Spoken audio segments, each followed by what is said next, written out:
Hello dear, आप सभी को वेलकम करता हूं। हमारे जितने भी डियर स्टूडेंट हैं फर्स्ट ईयर के, सबको वेलकम है। और आज है जो दोस्तों चौथा सब्जेक्ट का जो पहला क्लास होता है उसमें से आपका चौथा सब्जेक्ट का है। ठीक है, इससे पहले 3 सब्जेक्ट का मैं 10 से 15 डिफिनीसन सभी सब्जेक्ट का दिया हूँ। उम्मीद है कि आप लोग पढ़ रहे होंगे। और बहुत लोग का एक कमेंट आ रहा है, बहुत लोग ये बता रहे हैं कि कोई एक ही लैंग्वेज में बताया जाए। दोनों लैंग्वेज में बताने से वीडियो बड़ा हो रहा है और फिर जो है समझ में भी थोड़ा सा लेंदी हो जा रहा है। तो ऐसे में मैं बता दूं कि जो मैं वादा किया हूं कि मैं दोनों लैंग्वेज में अब दूंगा, तो ये तो गारंटी है कि अब दोनों लैंग्वेज में हिंदी और इंग्लिश आपका रहेगा। जैसा कि देख सकते हैं हिंदी और इंग्लिश तो आपका दिया रहेगा, लेकिन मैं बता दूं अब जो मैं पढ़ाने की बात है तो अब मैं सिर्फ़ और सिर्फ हिंदी में ही समझाऊंगा। इससे होगा क्या कि आधे समय का बचत हो जाएगा। अगर पहले 30 मिनट का वीडियो होता था तो अब 20 मिनट में ही हो जाएगा। क्यों? क्योंकि जितना समय इस पर लगता है उतना समय इस पे भी लगता है, तो समय दुगुना हो जाता है एक ही चीज़ को समझाने में। तो मैं ये कहना चाहता हूँ कि जो इंग्लिश वाले हैं, जो इंग्लिश में एग्ज़ाम देना चाहते हैं, उनके लिए मैं पूरा मेहनत करूँगा। ठीक है, उनके लिए मैं हिंदी इंग्लिश दोनों में लिखूँगा। इस प्रकार से रहेगा। बस इंग्लिश वाले को खुद से मेहनत करना है, वो अपना पढ़ लेंगे। एकदम आसान लैंग्वेज में हम देंगे और समझने के लिए है तो हिंदी में समझ लीजिएगा। ओके, अब से चलिए हम हिंदी में ही समझा देंगे, इंग्लिश में नहीं बताएंगे। इंग्लिश बस दिया रहेगा, आप लोग जो भी इंग्लिश वाले हैं पढ़िएगा PDF डाउनलोड करके। ओके, चलिए शुरू करते हैं। देखिए यहाँ पे चीज़ें क्या है। GNM फर्स्ट ईयर है, CH1 है। CH1 का मतलब क्या होता है, CHN1 का मतलब क्या होता है, कम्युनिटी हेल्थ नर्सिंग 1। यह कम्युनिटी हेल्थ नर्सिंग 1 है आपको फर्स्ट ईयर में, और कम्युनिटी हेल्थ नर्सिंग 2 है थर्ड ईयर में। तो इस चीज़ को, ठीक है, बाकी यह डिफिनीसन है और पहला वीडियो है, तो ये सभी चीज़ें हैं। ओके, चलिए अब हम देखते हैं यहाँ पे आगे नेक्स्ट में। तो यहाँ पे पहला जो प्रश्न है आपके सामने में फर्स्ट ईयर का कम्युनिटी हेल्थ नर्सिंग 1 का, वो है कम्युनिटी हेल्थ नर्सिंग होता क्या है। सॉरी, इससे पहले भी है आपका, देख लीजिए स्वास्थ्य के बारे में। ठीक है, देख लीजिए स्वास्थ्य क्या होता है। तो मैं इससे पहले आपको फंडामेंटल में भी बताया हूँ, इससे पहले आपको बहुत बार आप स्वास्थ्य के बारे में जान चुके हैं, फिर भी चलिए मैं बताता हूँ। देखिए स्वास्थ्य का जब भी आपको परिभाषा पूछेगा सीधा लिखिएगा कि WHO के अनुसार, यानी विश्व स्वास्थ्य संगठन के अनुसार, स्वास्थ्य संपूर्ण शारीरिक, मतलब पूर्ण रूप से शारीरिक, मानसिक और सामाजिक कल्याण की एक स्थिति है। ठीक है, और यह रोग या अशक्तता अनुपस्थिति मात्र नहीं है, मतलब यह सिर्फ और सिर्फ रोग का ही नहीं होना, यही जो है स्वास्थ्य नहीं कहलाता है। स्वास्थ्य का मतलब है कि संपूर्ण शारीरिक, मानसिक और सामाजिक कल्याण का स्थिति, समझ गए ना चीज़ को, यही आपका स्वास्थ्य होता है। ओके, इंग्लिश वाले इंग्लिश अपना देख लीजिएगा, पढ़ लीजिएगा। मैं इंग्लिश दे दिया हूँ एकदम इजी लैंग्वेज में। दोनों करने से खिचड़ी हो जा रहा है, बहुत लोग हमें मैसेज कर रहे हैं। ठीक है, तो चलिए इंग्लिश को हम डेली बाय डेली जो भी चीज़ पढ़ाएंगे उसको हिंदी इंग्लिश दोनों में देंगे, बट आप लोग इंग्लिश वाले खुद से मेहनत कीजिएगा, पढ़िएगा खुद से। ओके, समझने के लिए हिंदी में समझिए तो जल्दी ज़्यादा आसान हो जाएगा, और PDF डाउनलोड करके एक बार खुद से पढ़ लीजिएगा। ओके, डेली बाय डेली पढ़ते चलिएगा, जिससे आपको बैक में ज़्यादा से ज़्यादा स्टोर नहीं होगा। ओके, चलिए अब नेक्स्ट आ गया सामुदायिक स्वास्थ्य, कम्युनिटी हेल्थ होता क्या है। मैं पहले भी बताया हूँ कि कम्युनिटी हेल्थ, सामुदायिक स्वास्थ्य होता क्या है। देखिए यह भी विश्व स्वास्थ्य संगठन के अनुसार कहा गया कि सामुदायिक स्वास्थ्य से तात्पर्य है, मतलब है समुदाय के सदस्यों की स्वास्थ्य स्थिति, उनके स्वास्थ्य को प्रभावित करने वाले समस्या एवं समुदाय में उपलब्ध स्वास्थ्य के प्रति देखभाल से समग्रता से है। देखिए सामुदायिक स्वास्थ्य का मतलब है कि समुदाय में स्वास्थ्य का क्या स्थिति है, समझ गए ना। तो यही है WHO ने कहा, WHO के अनुसार, ठीक है, सामुदायिक स्वास्थ्य से तात्पर्य है समुदाय के स्वास्थ्य की स्थिति, मतलब समुदाय में स्वास्थ्य की क्या स्थिति है। ठीक है, वही सामुदायिक स्वास्थ्य होता है। उनके स्वास्थ्य के प्रभावित करने वाली समस्या, मतलब जो समुदाय में लोग हैं उनके स्वास्थ्य को कौन कौन से ऐसे प्रभावित करने वाला समस्या है, एवं समुदाय में जो जो स्वास्थ्य के लिए उपलब्ध देखभाल के लिए जो चीज़ें हैं उसके समग्रता से है। ठीक है, तो सामुदायिक स्वास्थ्य के 3 चीज़ें याद रखिए। एक तो समुदाय के सदस्यों की स्वास्थ्य स्थिति तथा उनके स्वास्थ्य को प्रभावित करने वाले समस्या, और समुदाय में उपलब्ध स्वास्थ्य के प्रति देखभाल से है, समझ गए। अर्थात 3 चीज़ों को आप लोग को ध्यान में रखना पड़ेगा। 3 चीज़ें आपके सामने मैं क्या है बता देता हूँ। अर्थात 3 चीज़ें जो है सामुदायिक स्वास्थ्य, पहला जो है प्रिवेंटिव होता है, निरोधात्मक होता है। सामुदायिक स्वास्थ्य उपचारात्मक होता है, क्यूरेटिव होता है, और यह प्रोमोटिव मतलब स्वास्थ्यवर्धक होता है। यही तीनों सेवाओं का एकीकरण सामुदायिक स्वास्थ्य कहलाता है। ओके, चलिए ये आपको हो गया, इंग्लिश वाले देख लीजिएगा। अब चलिए यहाँ पे मैं बताता हूँ सामुदायिक स्वास्थ्य नर्स, कम्युनिटी हेल्थ नर्सिंग होता क्या है। कम्युनिटी हेल्थ नर्स होता क्या है, सामुदायिक स्वास्थ्य नर्स क्या होता है, इस चीज़ को आपको समझना है। ओके, देखिए सामुदायिक स्वास्थ्य नर्स, सामुदायिक स्वास्थ्य नर्स का मतलब होता है कि समुदाय में स्वास्थ्य के प्रति जो देखभाल नर्स के द्वारा किया जाता है वही सामुदायिक स्वास्थ्य नर्स कहलाता है। ठीक है ना, मतलब समुदाय में स्वास्थ्य के लिए जो जो काम होता है वह सामुदायिक स्वास्थ्य नर्स ही करती है। जैसे लोगों के बीच स्वास्थ्य शिक्षा देना, पोषण शिक्षा देना, विभिन्न प्रकार के टीकाकरण के सेवा देना। ठीक है, प्रत्यक्ष और अप्रत्यक्ष रूप से सर्वाधिक जो है यही सामुदायिक स्वास्थ्य नर्स ही संबंध रखती है व्यक्तियों से। ठीक है, वही चीज़ें हैं। सामुदायिक स्वास्थ्य नर्स वह नर्स होती है, सामुदायिक स्वास्थ्य नर्स, कम्युनिटी हेल्थ नर्स एक प्रकार का वह नर्स है जो समुदाय में मतलब कम्युनिटी में व्यक्ति और परिवारों को स्वास्थ्य शिक्षा मतलब व्यक्ति को और परिवार व्यक्तिगत रूप से या पारिवारिक स्थिति को, ठीक है ना, व्यक्तिगत स्तर पर या पारिवारिक स्तर पर स्वास्थ्य शिक्षा देना और स्वास्थ्य सेवा प्रदान करने के लिए प्रत्यक्ष एवं अप्रत्यक्ष रूप से यही कम्युनिटी हेल्थ नर्स ही सर्वाधिक संबंधित होती है। समझ गए चीज़ को। चलिए, मतलब हर एक कार्य समुदाय में जो स्वास्थ्य के लिए किया जाता है वह एक नर्स के द्वारा किया जाता है, वही कम्युनिटी हेल्थ नर्स होती है। ठीक है, ये चीज़ हो गया। नेक्स्ट क्वेश्चन है प्रतिरक्षा, इम्यूनिटी। इम्यूनिटी क्या मतलब होता है, तो इम्यूनिटी में आप लोगों को पढ़ाया हूँ बायो साइंस में भी। क्या होता है इम्यूनिटी, देख लीजिए। देखिए सीधा सिंपल समझिए, इम्यूनिटी का मतलब होता है कि अगर किसी व्यक्ति के शरीर में एंटीबॉडी का कमज़ोर हो जाता है, ठीक है ना, एंटीबॉडी शरीर में जो है क्या होता है, व्यक्ति के शरीर में इम्यूनिटी कमज़ोर हो जाता है तो बहुत प्रकार के रोग जो है क्या होता है उत्पन्न होता है। तो अब किसी व्यक्ति को, ठीक है ना, किसी व्यक्ति में इम्यूनिटी कम है तो उसमें बहुत बार रोग होगा, संक्रमण होगा।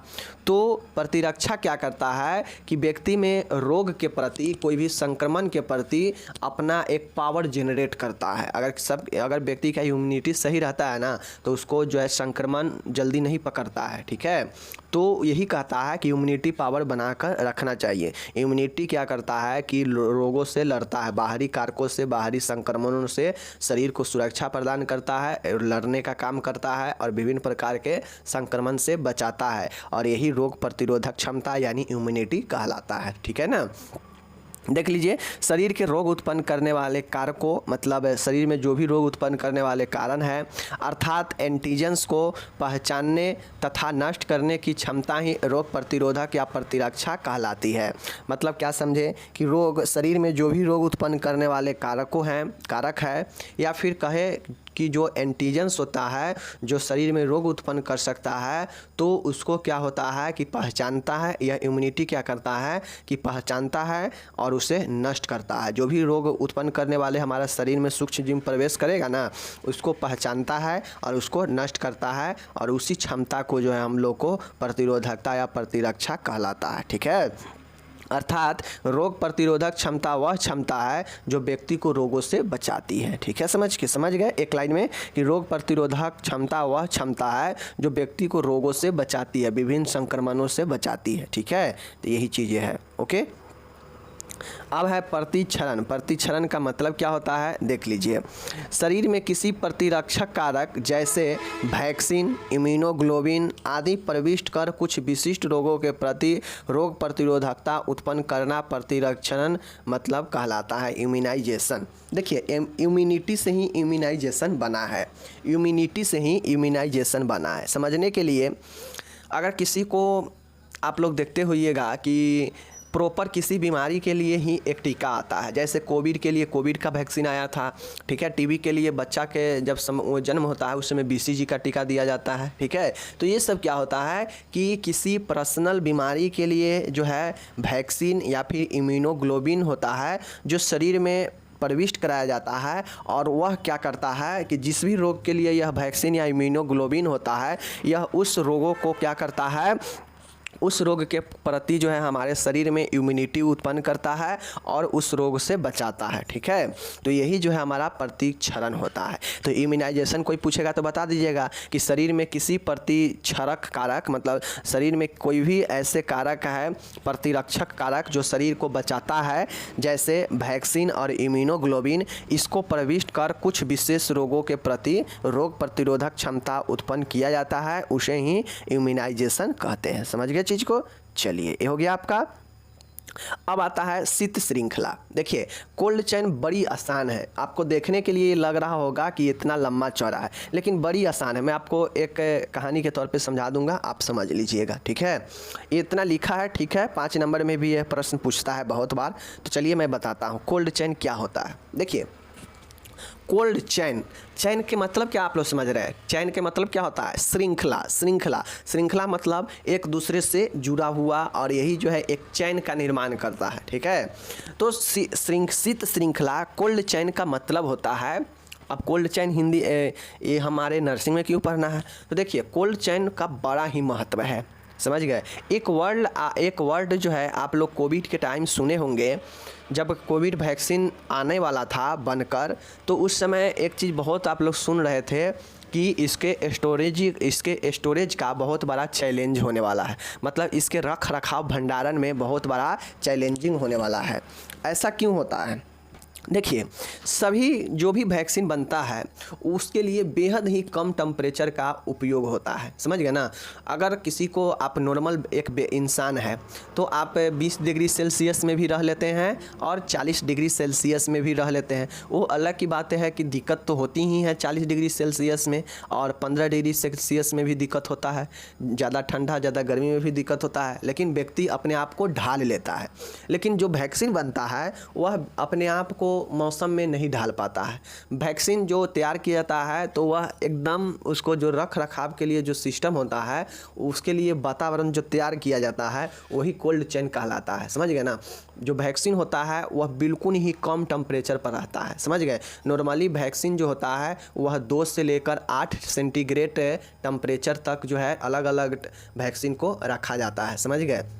आप समझ सकते हैं 2 डिग्री सेंटीग्रेड के मतलब क्या हो गया? एकदम लगभग एकदम बर्फ़ के हिसाब से, बर्फ़ के जमने वाले स्थिति। तो 2 डिग्री सेंटीग्रेड से लेकर 8 डिग्री सेंटीग्रेड तक बहुत सारे जो है वैक्सीन को स्टोर किया जाता है इतने टेम्परेचर पर। अब होता यह है कि जो वैक्सीन का जो पावर, जो गुण होता है, जो उसमें शरीर में जाने के बाद रोग प्रतिरोधक क्षमता उत्पन्न करता है, वह गुण को बनाए रखने के लिए, उस टीके को प्रभावी बनाए रखने के लिए उसका जो आवश्यक तापमान जो होता है, उस तापमान को मेंटेन करना या बनाए रखना ही कोल्ड चेन कहलाता है। समझ गए? अब ये होता है, इतना सारा लिखा क्यों है तो मैं आपको बता देता हूँ। जैसे यह लिखा इसलिए है कि टीके को प्रभावी बनाए रखने के लिए निर्माण स्थल से लेकर, ठीक है, निर्माण स्थल से लेकर टीका स्थल तक उन्हें उचित तापमान पर परिवहन एवं भंडारण किया जाना चाहिए, अन्यथा ये अपनी रोग प्रतिरोधकता उत्पन्न करने की क्षमता खो देता है। देखिए, कोल्ड चेन होता है, जैसे टीका वैक्सीन कहीं ना कहीं कोई ना कोई कंपनी बनाती होगी अपना फार्मास्यूटिकल, मतलब मेडिसिन में डिपार्टमेंट में जो मेडिकल डिपार्टमेंट में जो भी कंपनी काम कर रही है, जो भी दवाई वगैरह वैक्सीन वगैरह बनाती है, वो क्या करती होगी? कहीं ना कहीं वो अपने कंपनी में टीका निर्माण करती होगी। ठीक है, अब ये टीका निर्माण होता है, इस कंपनी है, एक कंपनी है, ठीक है, यहाँ पे टीका निर्माण हुआ। अब ये टीका निर्माण हो गया तो ऐसा थोड़ी ना कि टीका निर्माण जहाँ होता है वहीं पे लोग जाके टीका लगवाएंगे, ऐसा तो होता नहीं है। तो देखिए, जहाँ निर्माण होता है वहाँ भी एक बेहद ही आपको जितना टेम्परेचर चाहिए उतना टेम्परेचर में जो है इसका निर्माण किया जाता है। पूर्ण ध्यान रखा जाता है कि इसका जो रोग प्रतिरोधक क्षमता है रोग के प्रति, ये नष्ट ना हो, क्योंकि यही नष्ट हो जाएगा तो फिर शरीर में देने से कोई फ़ायदा नहीं है। तो ये कंपनी है, यहाँ भी आवश्यक जितना तापमान चाहिए इसका ध्यान रखा जाता है, निर्माण स्थल पर भी। अब जब ये निर्माण हो जाता है तो इसको परिवहन में गाड़ी के द्वारा ढोया जाता है। अब ढोकर इसको जो है दूसरे राज्य में दिया जाता है, ठीक है। अब राज्य जो है क्या करता है, स्टेट जो है अपने अपने ज़िले में भेजता है। ज़िला से जो है क्या करता है, आपको ये ज़िला क्या करता है, ये ज़िला वाला जो है आपको हर एक टीकाकरण स्थल पर जो है टीका को क्या करता है, पहुंचा देता है डेस्टिनेशन पर, ठीक है। तो अब होता ये है कि ये जो कंपनी निर्माण किया है और ये जो डेस्टिनेशन वाला ये जो भाई मेरे बैठा है टीका स्थल, यहाँ से लेकर निर्माण स्थल से लेकर और टीका वाले स्थल तक जो आवश्यक तापमान का जो मेंटेन करना होता है उसी को हम लोग शीत श्रृंखला कहते हैं। अब ये सब एक चैन बनता है, यहाँ से यहाँ आएगा, यहाँ से यहाँ आएगा, यहाँ से आया यहाँ आएगा, तो ये सब चैन बना हुआ है, ये अपने टेम्परेचर को क्या करने के लिए, बनाए रखने के लिए, आवश्यक तापमान को, समझ गए, जिससे जो है क्या हो कि वह अपनी गुण, अपनी रोग प्रतिरोधक क्षमता कोई भी टीका न खो। इसके लिए आवश्यक एक चैन का निर्माण किया जाता है जो टीके के निर्माण स्थल से लेकर टीके के स्थल तक जो है क्या किया जाता है, ये तापमान बनाए रखा जाता है और वहीं पर यह टीके का जो है क्या भंडारण किया जाता है, समझ गए। और यही शीत श्रृंखला होता है, समझ गए चीज़ को। चलिए, बहुत समय इस पर ले लिए, ठीक है, समझ गए चीज़ को। चलिए, परिवार नियोजन से क्या समझते हैं देख लीजिए। फैमिली प्लानिंग, फैमिली प्लानिंग से क्या समझते हैं, तो गर्भ निरोधक साधन को उपयोग में लाकर, मतलब गर्भ निरोधक साधन को उपयोग में लाकर, गर्भ निरोधक साधन के मतलब समझ रहे हैं ना, क्या गर्भ निरोधक साधन के मतलब कंट्रासेप्टिव, जो आपका गर्भ निरोधक साधन जो होता है इसका उपयोग कर कर, जिससे गर्भ निरोधक के मतलब क्या होता है कि वैसा आपको चीज़ जिससे गर्भ बचाया, गर्भ होने से रोकता है, वही गर्भ निरोधक होता है।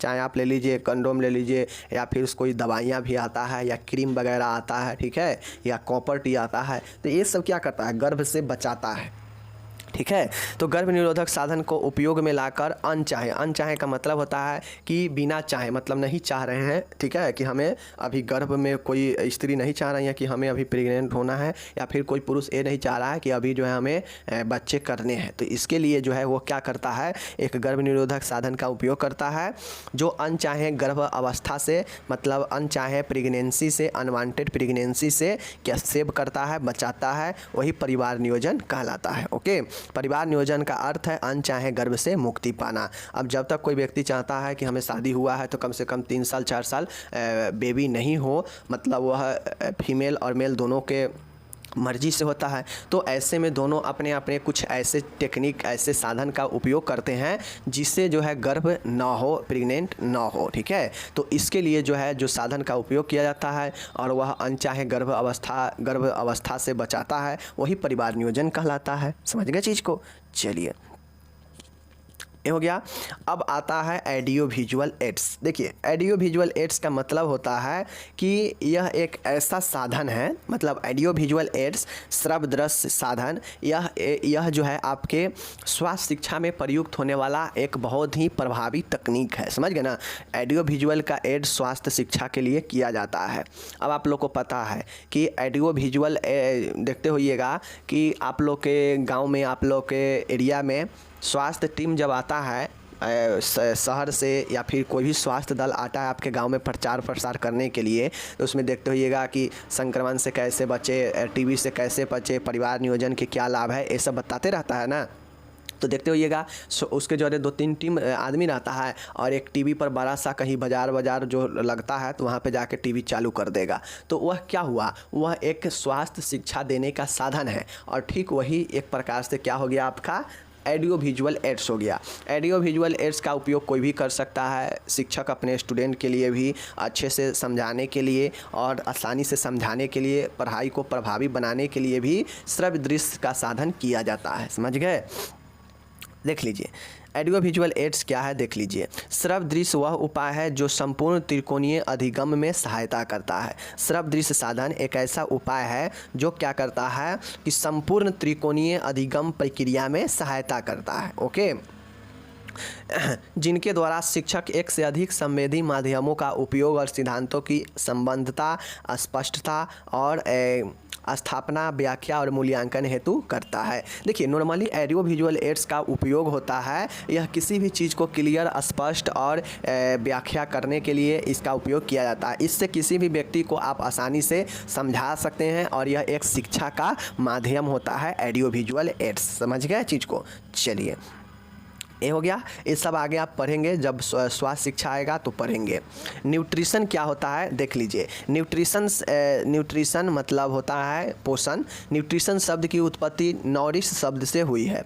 न्यूट्रिशन शब्द का उत्पत्ति किससे हुआ है? नॉरिश शब्द से हुई है। ओके, जिसका अर्थ है व्यक्ति द्वारा किया गया आहार। जिसका अर्थ क्या होता है कि व्यक्ति द्वारा किया गया आहार, जो कि व्यक्ति के शारीरिक वृद्धि तथा शारीरिक कार्यों हेतु आवश्यक ऊर्जा की आपूर्ति का कार्य करता है, वही पोषण कहलाता है। समझ गए? पोषण क्या है? तो न्यूट्रिशन जो होता है इस शब्द का उत्पत्ति नॉरिश शब्द से हुई है, जिसका अर्थ होता है कि व्यक्ति द्वारा किया गया आहार, मतलब व्यक्ति कौन सा आहार किया है, व्यक्ति द्वारा क्या आहार किया गया है, वही पोषण कहलाता है। अब ये होता यह है, जो व्यक्ति आहार करता है वही आहार व्यक्ति के शारीरिक वृद्धि और शारीरिक कार्य करने के लिए जो ऊर्जा चाहिए उसका आपूर्ति करता है, और यही पोषण कहलाता है। तो पोषण के द्वारा ही हमारे शरीर को वृद्धि और आवश्यक कार्य के लिए ऊर्जा मिलता है। ठीक है, वही जो है पोषण कहलाता है। और पोषण कहाँ से मिलता है? तो जो व्यक्ति आहार करता है उसी को हम लोग पोषण कहते हैं। ठीक है, चलिए समझ गए चीज़ को? ओके, अब नेक्स्ट नंबर का देखिएगा, प्रोटीन क्या होता है। साथियों प्रोटीन एक आपका क्या है देख लीजिए। सर्वप्रथम मुल्डर ने 1838 में जंतुओं व वनस्पति में उपस्थित नाइट्रोजन बहुल जैविक पदार्थ को प्रोटीन नाम दिया। आप सभी सब्जेक्टिव में पूछ सकता है कि सर्वप्रथम प्रोटीन नाम किसने दिया? तो मुल्डर ने दिया। कब दिया? 1838 में दिया। और जंतुओं और वनस्पति मतलब जंतु और पेड़ पौधे में जो उपस्थित नाइट्रोजन का जो बहुलक था उसी को जैविक पदार्थों को प्रोटीन नाम दिया। समझ गए ना? एक तौर से जो मनुष्य में और जो पेड़ पौधे में जो नाइट्रोजन का बहुलक होता है उसी को जो है मुल्डर ने प्रोटीन बताया। समझ गए? मनुष्य शरीर में लगभग 20% भाग प्रोटीन होता है। मनुष्य के जो शरीर में जो भाग है उसमें 20% भाग प्रोटीन का होता है। ये जीवन की प्रक्रियाओं के लिए बहुत आवश्यक तत्व है। ये क्या होता है कि ज़िंदगी में जीने के लिए बहुत ही आवश्यक जो है क्या होता है? तत्व होता है। प्रोटीन एक प्रकार के कोलाइड्स होते हैं। प्रोटीन क्या होता है? एक प्रकार के कोलाइड्स होते हैं। और कोलाइड्स आप लोग जानते हैं कि क्या होते हैं? देख लीजिए, कोलाइड्स का मतलब होता है कि अर्थात ये विलयक में घुलते हैं लेकिन फिर भी अत्यंत सूक्ष्म कणों के रूप में उपस्थित रहते हैं। यह विलयक में घुलता है, मतलब जी जो भी चीज़ ऐसा है हमारे शरीर में जो अपने अंदर किसी चीज़ को घुला लेता है तो यह घुलता तो है लेकिन फिर भी यह सूक्ष्म कणों में उपस्थित रहता है। और यही जो है आपका प्रोटीन होता है। नॉर्मली समझिए कि मुल्डर ने प्रोटीन किसके बताया? तो जो हमारे बॉडी में या फिर पेड़ पौधे में जो नाइट्रोजन का बहुलक है उसी को प्रोटीन बताया। 20% भाग शरीर में प्रोटीन होता है और यह शरीर के प्रक्रियाओं, जीवन की प्रक्रियाओं के लिए बहुत आवश्यक होता है। प्रोटीन एक कोलाइड्स होता है, यह विलयक में घुलते हैं लेकिन अत्यंत सूक्ष्म जीव कणों में उपस्थित होते हैं। ओके, चलिए हो गया। अब यहाँ पे ये चीज़ मैंने आपको बता दिया। संतुलित आहार क्या होता है? ठीक है, संतुलित आहार वे आहार होता है जो आयु के अनुसार, ठीक है, लिंग के अनुसार, शारीरिक कार्य करने की क्षमता के अनुसार, आर्थिक स्थिति के अनुसार और शारीरिक स्थिति के अनुसार अलग अलग होते हैं। समझ गए? इसमें सभी आहार वर्ग जैसे ऊर्जा देने वाला, इसमें सभी प्रकार के आहार वर्ग होता है। जैसे ऊर्जा देने वाला आहार, शरीर को संवर्धन करने वाला आहार, शरीर को सुरक्षा देने वाला आहार उचित मात्रा में उपस्थित होता है, जिससे व्यक्ति को सभी पोषक तत्व न्यूनतम मात्रा में प्राप्त हो जाते हैं। और यही जो है आपका क्या कहलाता है? बैलेंस डाइट कहलाता है। सीधा समझिए, संतुलित आहार वे आहार होता है जो विभिन्न आयु वर्ग, मतलब अलग अलग आयु वर्ग के लिए अलग अलग होता है। ठीक है, विभिन्न लिंग भेद के लिए अलग अलग होता है। जिसका शारीरिक कार्य जैसा है, शरीर जैसा कार्य करता है वैसा ही आहार होता है। और आर्थिक स्थिति जिसका जैसा होता है वैसा ही आहार होता है। ठीक है, और शारीरिक स्थिति मतलब उसका शरीर का कंडीशन जैसा हो वैसा ही आहार भी होता है, अलग अलग। और इसमें सभी आहार वर्ग, इसमें सभी प्रकार के आहार वर्ग होता है है जैसे ऊर्जा देने वाला आहार होता है, ठीक है, शरीर को संवर्धन करने वाला आहार होता है, शरीर को सुरक्षा देने वाला आहार होता है, और ये सब के सब उचित मात्रा में उपस्थित होता है आहार में। और वही आहार जो है क्या कहलाता है, संतुलित आहार कहलाता है, जिसमें कम से कम न्यूनतम मात्रा में तो पोषक तत्व उपस्थित होते ही हैं जो शरीर को चाहिए। तो यही बैलेंस डाइट होता है। ओके, चलिए हो गया आपका। अब यहाँ पे एक और अच्छा प्रश्न है, ये प्रश्न 5 नंबर में भी आपको पूछता है। ओके, देख लीजिए, निर्जीवाणुकरण पाश्चुराइजेशन, इसी को कहते हैं पाश्चुराइजेशन। ये 5 नंबर में पूछता है, तो उसके लिए अलग हम लोग पढ़ेंगे। अभी जान लीजिए कि होता क्या है। इस विधि में बीज संक्रमित किए जाने वाले पदार्थ को कम तापमान पर एक निश्चित समय अवधि तक गर्म किया जाता है, जिससे हानिकारक जीवाणु नष्ट हो जाते हैं और पदार्थ के रासायनिक संगठन में कोई परिवर्तन नहीं होता है। जैसे आप लोग दूध जो खाते हैं पैकेट वाला, सुधा वगैरह का, अमूल वगैरह का, तो यह क्या होता है, यह पाश्चुराइज किया जाता है। अगर इसे पाश्चुराइज नहीं किया जाएगा तो जो दूध आपको 1 दिन 2 दिन तक मिलता है, 3 दिन तक फ्रिज में रख के, वो शायद दूध इतना दिन तक नहीं रह पाएगा एक पैकेट में, समझ गए। तो यह इससे पहले क्या किया जाता है, आप लोग के पास जो दूध आता है उसको पहले क्या किया जाता है कि बीज संक्रमित किया जाता है। बीज संक्रमित क्यों किया जाता है, क्योंकि अगर सीधे भैंस से या गाय से दूध निकाले और निकाल के उसको सीधे अगर आप पी जाएंगे तो हो सकता है वो अंदर जाने के बाद क्या हो जाएगा, आपको साइड इफ़ेक्ट कर सकता है, दिक्कत कर सकता है, समझ गए। क्यों, क्योंकि जब दूध निकालते हैं तो उस समय बहुत सारे कीड़े जो हैं आसपास भटकते रहते हैं और वह जो है दूध को क्या करता है, दूध में प्रवेश कर सकता है। तो ऐसे में दूध निकालने के बाद जो हम लोग पैकेट वाला दूध लेते हैं तो उसको सूक्ष्म जीवों से ख़राब होने के लिए, संक्रमण से रोकने के लिए उससे पाश्चुराइज करके पैकिंग किया जाता है, समझ गए। अभी होता कैसे है, तो जो इस विधि में बीज संक्रमित किए जाता है, जो किए जाने वाला पदार्थ है जैसे दूध हो गया, को कम तापमान पर निश्चित समय अवधि तक गर्म किया जाता है। सबसे पहले जो आपका पैकिंग वाला दूध होता है, इसको जहाँ भी पाश्चुराइज किया जाता है, जिस भी फैक्ट्री में जहाँ पैकिंग होता है, वहाँ पे कम टेम्परेचर पर इसको एक निश्चित समय अवधि के लिए गर्म किया जाता है। गर्म करने के बाद इसे पुनः ठंडा किया जाता है और जो है होता है कि इससे जो भी हानिकारक जीवाणु होते हैं वह इससे नष्ट हो जाता है और पदार्थ के रासायनिक संगठन में कोई परिवर्तन नहीं होता है। और जब आप लोग दूध लेते हैं तो क्या दूध में कोई परिवर्तन हुआ रहता है, नहीं हुआ रहता है। तो ही कहता है कि इसके रासायनिक संगठन में कोई परिवर्तन नहीं होता है, समझ गए चीज़ को। चलिए, ये हो गया। उद्भवन अवधि का मतलब क्या होता है, इस चीज़ को आप लोग समझ लीजिए। देखिए, उद्भवन अवधि का मतलब होता है कि जैसे यह रोग उत्पन्न हुआ, यह शरीर है किसी का, इसमें इन्फेक्शन प्रवेश किया, समझ गए ना, इन्फेक्शन प्रवेश किया, प्रवेश करने से लेकर, संक्रमण प्रवेश करने से लेकर, सूक्ष्म जीव प्रवेश करने से लेकर, अब इस बीच में हो सकता है, ठीक है, यहाँ सूक्ष्म जीव प्रवेश किया और यहाँ बॉडी में यहाँ आते आते क्या हो गया कि इसका लक्षण दिख गया। मतलब जो भी सूक्ष्म जीव प्रवेश किया, जो भी रोग उत्पन्न हुआ, अब ये रोग उत्पन्न होगा तो कुछ समय लग सकता है लक्षण दिखने में। तो लक्षण दिखा, प्रवेश करने से लेकर लक्षण दिखने तक के जो अवधि होता है, उसी अवधि को इंक्यूबेशन पीरियड, उद्भवन अवधि कहते हैं, समझ गए। रोग का उत्पादन करने वाले जीवों के शरीर में प्रवेश करने, देखिए प्रवेश करने है ना, जो रोग को उत्पन्न करने वाला जीव हो वो शरीर में प्रवेश करने तथा रोग के लक्षणों के उत्पन्न होने के मध्य के अंतराल को उद्भवन अवधि कहते हैं। मतलब प्रवेश करना और क्या चीज़, लक्षणों के उत्पन्न होने के अंतराल को उद्भवन अवधि कहते हैं, समझ गए। अलग अलग बीमारियों की उद्भवन अवधि अलग अलग होती है, जैसे खसरा के लिए अलग, पोलियो के लिए अलग, HIV के लिए अलग, ठीक है, जो कि कुछ दिनों से लेकर कई वर्षों तक हो सकता है। बहुत सारे रोग होते हैं जो संक्रमण आपको हुआ 2-3 दिन में उसका लक्षण दिख जाता है। बहुत ऐसे लोग होते हैं, बहुत ऐसे रोग होते हैं जो 20 दिन भी, 15 दिन भी लग जाता है लक्षण उत्पन्न होने में। संक्रमण कब हुआ है लेकिन लक्षण कब दिखाई देता है, तो उस बीच के जो पीरियड होता है उसी को उद्भवन अवधि कहते हैं, समझ गए।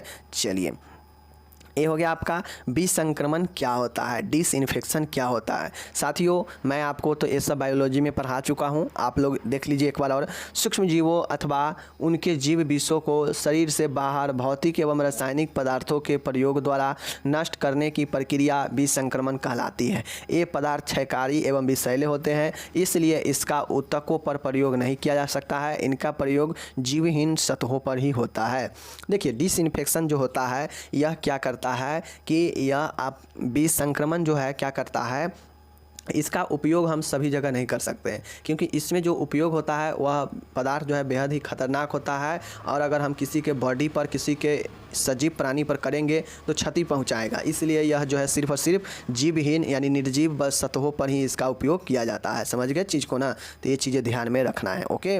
और यह क्या करता है, तो यह जो है सूक्ष्म जीवों को या फिर उसके जीव विषों को नष्ट करता है, बाहर निकालता है। ठीक है, चलिए अब एक और लास्ट यहाँ पे आ गया है आप सभी के लिए, स्वास्थ्य संकेतक हेल्थ इंडिकेटर क्या होता है, स्वास्थ्य के संकेत क्या होता है। तो ये वेद चर है, यह एक वेरिएबल होता है जो किसी समुदाय, राज्य या देश के लोगों को, ठीक है, स्वास्थ्य की स्थिति मापन हेतु उपयोग में लाए जाते हैं। देखिए, स्वास्थ्य संकेतक हेल्थ इंडिकेटर जो होता है यह एक वेरिएबल होता है, यह एक चर होता है, ठीक है, जो राज्य या देश के लोगों को स्वास्थ्य स्थिति मापने हेतु उपयोग में लाया जाता है। जो समुदाय में या राज्य में या देश में लोगों को स्वास्थ्य की स्थिति क्या है इसके मापने हेतु उपयोग किया जाता है। ओके।